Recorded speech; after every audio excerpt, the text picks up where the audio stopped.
Hello, and you're listening to It Is All About Sports. I'm Scott. Again, this week for this podcast, we'll be talking about the King of NASCAR, Richard Petty. This will be the audio version of our article on our website that came out last week, I believe it was.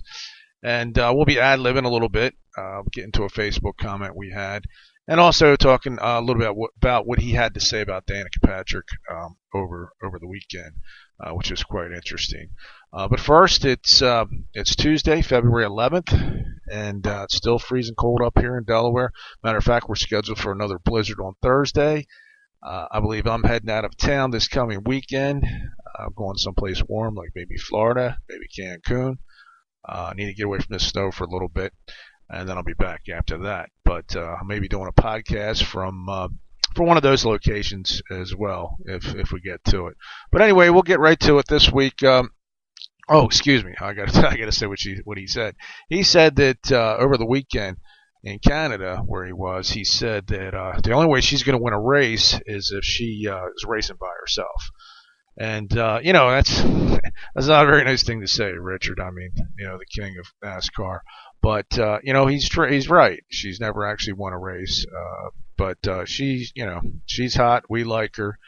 Maybe someday she can win a race. I think this is probably a sport, where women can compete with men. You have to have some nerve here, obviously. You're driving around a track over 200 miles an hour, being able to pass people.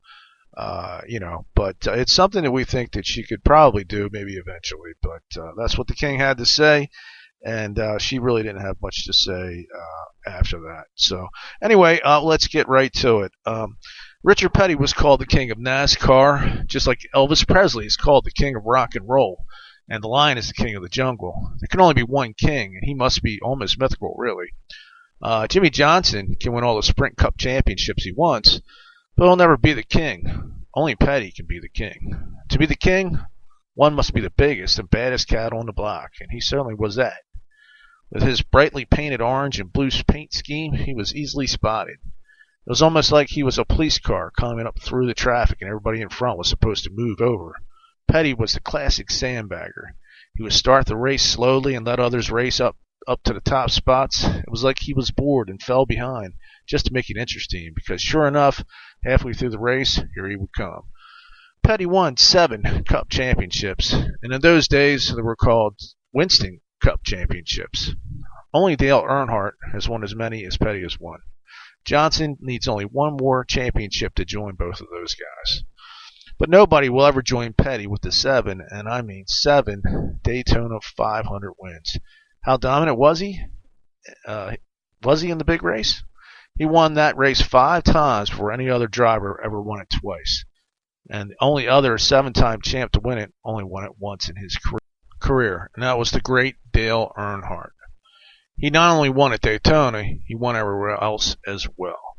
You have to win everywhere to accumulate 200 wins. Of course, the schedule and the point system was quite different in that day.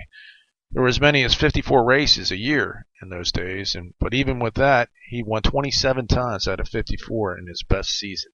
That would be like a driver winning 18 races in one season today, which is pretty impressive, which is basically one out of every 2 races. No driver, though, will ever come close to 200 wins. This is obvious with a 36-race schedule. But not only will no driver get anywhere near 200, very few will ever get near 100. Jeff Gordon was as dominant for about 15 seasons as any driver in modern times, and he'll be lucky to get 90. And Jimmy Johnson will be doing the same. He'll be getting lucky to get 90 as well. But it wasn't that Petty wasn't just a guy to beat every single week for 2 decades. He was also one of the most beloved drivers as well. As we've seen with guys such as Darrell Waltrip and Earnhardt, Gordon, and Kyle Busch, and others, drivers who win too much or too often become sort of a villain. And all those drivers know what it's like to be greeted with a loud chorus of boos. Only after they stop winning so much did they become popular. But Petty never went through the villain stage, even though he won more often than any driver in the history of racing. Why was this? It was because Petty was never rude to a fan, or really rude to another driver either. He didn't run anybody off the track to beat him, nor did he ever talk bad about him to the press. Not only that, no fan was ever an intrusion. No autograph line was too long for the king. There have been stories about how fans have driven up to his house and rang his doorbell during dinner, and he would get up and answer the door and sign an autograph or pose for a picture. Life at the track has not always been rosy for the king. He was been involved in some of NASCAR's most horrific crashes. His father, Lee, the winner of the very first Daytona 500 and a great champion in his own right, flew out of a Daytona International Speedway in the first twin 125 and sustained life-threatening injuries that ended his driving career. Wouldn't you know it, in the second twin that day, Richard exited the track in nearly the same exact spot. When NASCAR outlawed the Hemi engine, which Petty used to score his 27 wins in one season, he boycotted NASCAR and went into drag racing. In one of those drag races, he crashed and debris from the car killed a young fan in the stands. Then after his retirement, his grandson Adam Petty was killed in a crash while practicing for a race in New Hampshire. Yet through all the injuries and tragedies, he remains the face of the sport. With his signature dark glasses and huge cowboy hats and belt buckles, he is almost regal in his appearance. It's almost like we do not know what he looks like out of his costume. He is NASCAR's version of a superhero, and one day he will not be at the track any longer. And when that day comes, it will never be the same. Long live the king, Richard Petty, NASCAR's first Hall of Fame driver. Well, we hope you enjoyed the article this week. Next time, we'll be talking about... wait a minute, I forgot about the Facebook comment. Doris Russell from our Facebook group said, "Long live the king." Basically, that was his comment, which is essentially the last sentence of the article as well. But you're right, Doris, and thank you for commenting.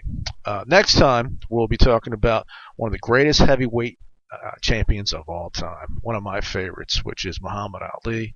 And we'll have a nice article and a nice story about him as well. If you'd like to leave a comment, you'd like to go to our site, it is all about sports. We have over 180 articles on there now, plus podcast. Listen to Miami Mike. Sign up for our newsletter. Check out our YouTube channel. I'd love to hear from you. Let me know how I'm doing. If you'd like to join me, something you want to talk about, give us a shout. Till then, see you next time. Remember, next time is about the greatest of all time, Muhammad Ali. I'm out.